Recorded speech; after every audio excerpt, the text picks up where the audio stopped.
গান যেটা ইদানিং সময়ের অনেকটা ভাইরাল সঙের জায়গায় আছে, সেই গানটা আমি একটুখানি শোনাই, তারপরে আমরা শেষ মেঘিতে যাব। এই গানটার জন্য আমার নিজেকে একটু শান্ত রাখতে হয়, তাই আমি একটু চেয়ারের সাহায্য নিয়ে থাকি অনুষ্ঠানে, বিকজ শিল্পী মানুষ তো ল্যাম্প পোস্টের সঙ্গে তার নিজেকে বাঁধতে পারবো। কি বলেন বৌদি?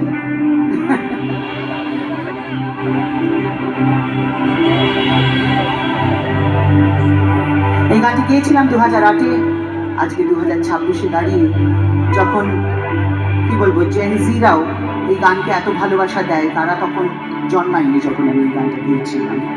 I really feel so blessed and thank you so much for this love and I'm ever grateful to Mr. Jeet Ganguly যিনি আমাকে এই গানটি গাইয়েছিলেন, and definitely I'm thankful to Dave, Koel and Surendra for this.